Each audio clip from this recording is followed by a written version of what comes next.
गणेशाय नमः। प्यारे भक्तगणों, आज आप श्रवण करें श्री दशा माता जी की 10वें दिन की कथा। इस दिन बहनें गंडे की पूजा करें। तत्पश्चात प्रथम दिन वाली पूजा को विधि अनुसार दोबारा करें।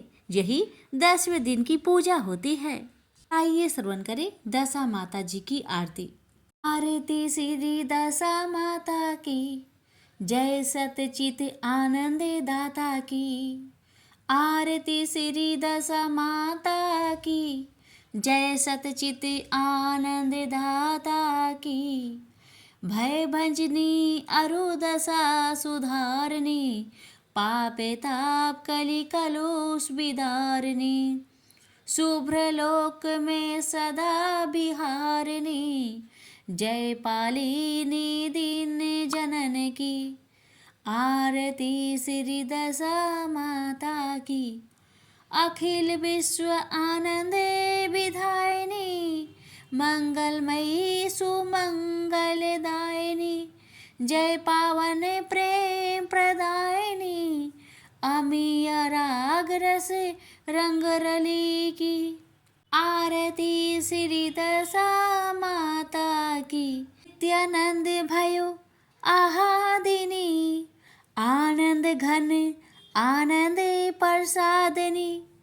रसमयी रसमयी मन उन्मादिनी, सरस कमलिनी विष्णु वाली की। आरती श्री दशा माता की। प्रेम से बोलिए दशा माता की जय। अब सुनिए श्री दुर्गा जी की आरती। जय अम्बे गौरी मैया, जय श्यामा गौरी मैया, जय मंगल करनी मैया, जय आनंद करनी। तुमको निश दिन ध्यावत हरि ब्रह्मा शिवेरी, तुमको निश दिन ध्यावत हरि ब्रह्मा शिवेरी। जय अम्बे गौरी मैया, जय श्यामा गौरी। मांग सिंदूर विराजती को मृद मद को, उज्ज्वल से धो नैना चंद्र वदननी को। जय अम्बे गौरी मैया, जय श्यामा गौरी। कनक समान कलेवर रक्तांबर राजे, रक्त पुष्प गलमाला कंठन पर साजे। जय अम्बे गौरी मैया, जय श्यामा गौरी। केहरी वाहन राजत खडक खप्पर धारी, सुर नर मुनि जन सेवत तिनके दुख हारी। जय अम्बे गौरी मैया, जय श्यामा गौरी। कानन कुंडल शोभित नगरा से मोती, कोटित चंद दिवाकर समय राजते ज्योति। जय अम्बे गौरी मैया, जय श्यामा गौरी। शुभ निशुम विदारे ऐसा सुरघाती, धूम्र विलोचन नयना निश दिन मदमाती। जय अम्बे गौरी मैया, जय श्यामा गौरी। चंड मुंड सहारे सोनित बिजहारे, मधु के टप दो मारे सुर भयहीन करे। जय अम्बे गौरी मैया, जय श्यामा गौरी। ब्रह्मानी रुद्रानी तुम कमला रानी, आगम निगम बखाने तुम शिव पटरानी। जय अम्बे गौरी मैया, जय श्यामा गौरी। 64 योगिनी गावत नित्य करत भैरू, बाजत ताल मृदंगा और बाजे डमरू।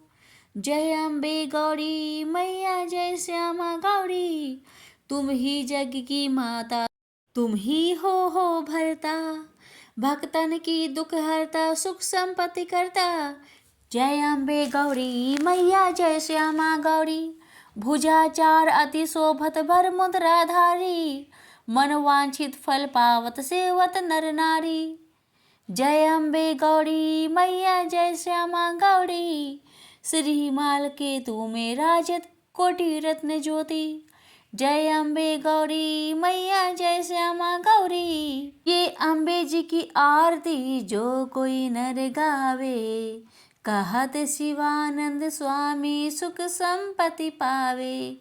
जय अम्बे गौरी मैया, जय श्यामा गौरी। प्रेम से बोलिए अम्बे माता की जय। एक बार गणेश जी ने पृथ्वी के मनुष्य की परीक्षा लेने का विचार किया।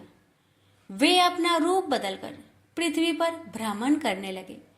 उन्होंने एक बालक का रूप बना लिया। एक हाथ में एक चम्मच में दूध ले लिया और दूसरे हाथ में एक चुटकी चावल ले लिए और गली गली घूमने लगे। साथ ही साथ आवाज लगाते चल रहे थे, कोई मेरे लिए खीर बना दे, कोई मेरे लिए खीर बना दे। कोई भी उन पर ध्यान नहीं दे रहा था, बल्कि लोग उन पर हंस रहे थे। वे लगातार एक गांव के बाद दूसरे गांव इसी तरह चक्कर लगाते हुए पुकारते रहे, पर कोई खीर बनाने के लिए तैयार नहीं था। सुबह से शाम हो गई, गणेश जी लगातार घूमते रहे। एक बुढ़िया थी, शाम के वक्त अपनी झोपड़ी के बाहर बैठी हुई थी। तभी गणेश जी वहां से पुकारते हुए निकले कि कोई मेरी खीर बना दे, कोई मेरी खीर बना दे। बुढ़िया बहुत कोमल हृदय वाली स्त्री थी। उसने कहा, बेटा मैं तेरी खीर बना देती हूँ। गणेश जी ने कहा, माई अपने घर में से दूध और चावल लेने के लिए बर्तन ले आओ। बुढ़िया एक कटोरी लेकर जब झोपड़ी के बाहर आई तो गणेश जी ने कहा, अपने घर का सबसे बड़ा बर्तन लेकर आओ। बुढ़िया को थोड़ी झुलझुलाहट हुई, पर उसने कहा, चलो बच्चे का मन रख लेती हूँ, और अंदर जाकर वह अपने घर का सबसे बड़ा पतीला लेकर बाहर आई। गणेश जी ने चम्मच से पतीले में दूध उड़ेलना शुरू किया। तब बुढ़िया के आश्चर्य की सीमा न रही। जब उसने देखा दूध से पूरा पतीला भर गया है, एक के बाद एक वह बर्तन झोपड़ी से बाहर लाती गई और उसमें गणेश जी दूध भरते चले गए। इस तरह से घर के सारे बर्तन दूध से लबालब भर गए। गणेश भगवान ने बुढ़िया से कहा, मैं स्नान करके आता हूँ, तब तक तुम खीर बना लो, मैं वापस आकर खाऊंगा। बुढ़िया ने पूछा, मैं इतनी सारी खीर का क्या करूंगी? इस पर गणपति जी बोले, सारे गांव को दावत दे दो। बुढ़िया ने बड़े प्यार से मन लगाकर खीर बनाई। खीर की भीनी भीनी मीठी मीठी खुशबू चारों दिशाओं में फैल गई। खीर बनाने के बाद वह हर घर में जाकर खीर खाने का न्योता देने लगी। लोग उस पर हंस रहे थे। बुढ़िया के घर में खाने को दाना नहीं और यह सारे गांव को खीर खाने की दावत दे रही है। लोगों को कौतूहल हुआ और खीर की खुशबू से लोग खींचे चले आए। लो, सारा गांव बुढ़िया घर में इकट्ठा हो गया। जब बुढ़िया की बहू को दावत की बात मालूम हुई, तब वह सबसे पहले वहां पहुंच गई। उसने खीर से भरे पतीलों को जब देखा तो उसके मुंह में पानी आ गया। उसे बड़ी जोर से भूख लगी हुई थी। उसने एक कटोरी खीर निकाली और दरवाजे के पीछे बैठकर खाने को तैयार करने लगी। इसी बीच एक छींटा गिर गया और गणपति जी का भोग लग गया और वो प्रसन्न हो गए। पूरे गांव को खाने की दावत देकर बुढ़िया वापस अपने घर आई। उसने देखा बालक वापस आ गया था। बुढ़िया ने कहा, बेटा खीर तैयार है, भोग लगा लो। गणपति जी बोले, माँ भोग तो लग चुका है, मेरा पेट पूरी तरह से भर गया है, मैं तृप्त हूँ, अब तू खा, अपने परिवार और गांव वालों को खिला। बुढ़िया ने कहा, यह तो बहुत ज्यादा है, सबका पेट भर जाएगा, इसके बाद भी यह बच जाएगी। उस बची खीर का मैं क्या करूंगी? इस पर गणेश जी बोले, उस बची खीर को रात में अपने घर के चारों कोनों में रख देना। और बुढ़िया ने ऐसा ही किया। जब सारा गांव जी भरकर खा चुका, तभी ढेर सारी खीर बच गई।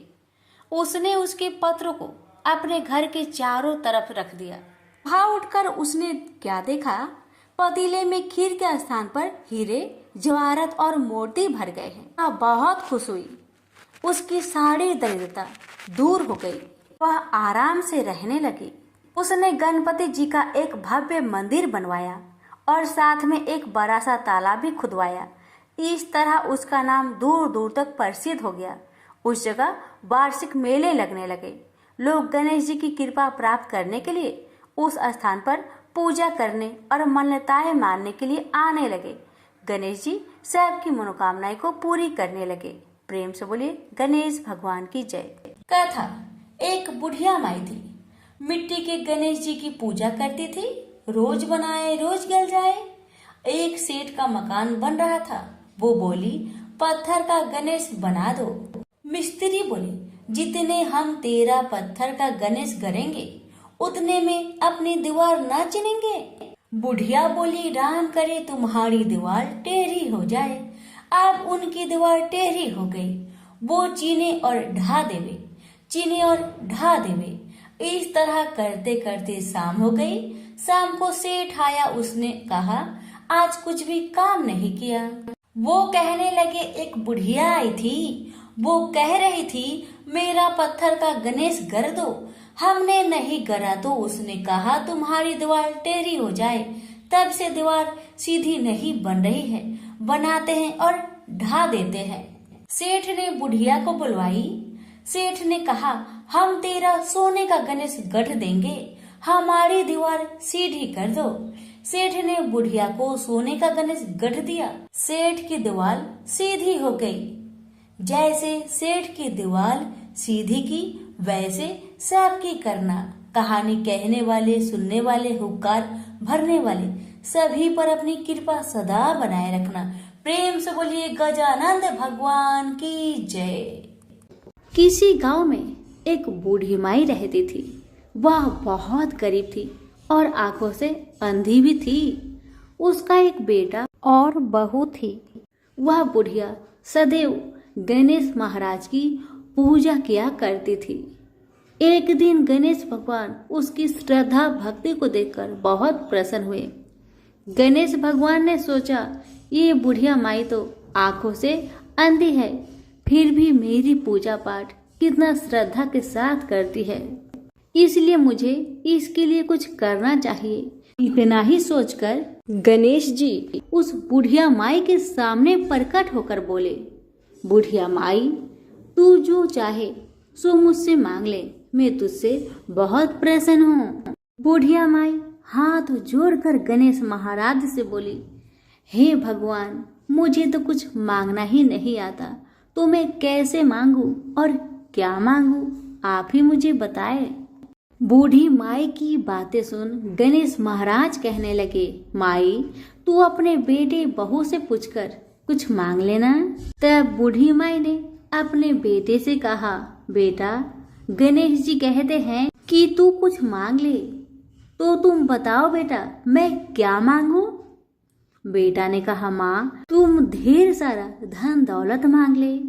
बहू से पूछा तो बहू ने कहा कि आप नाती मांग लीजिए माँ जी। तब बूढ़ी माई मन ही मन में सोचने लगी, बेटा बहू तो सिर्फ अपने लिए ही सोच रहे हैं, मेरे लिए तो कोई सोचता ही नहीं। इतना सोचकर बूढ़ी माई ने सोचा, एक बार अपनी पड़ोसन से पूछ कर आऊं कि मेरी पड़ोसन क्या कहती है।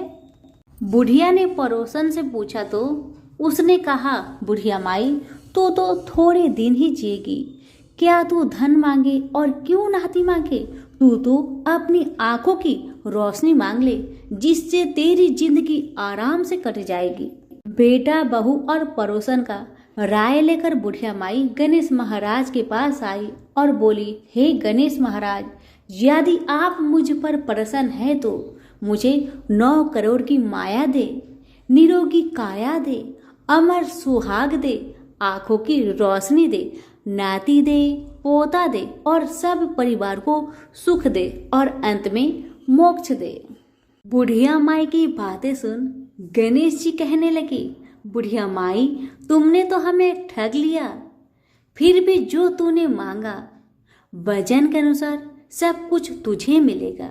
यह कहकर गणेश महाराज अंतर ध्यान हो गए।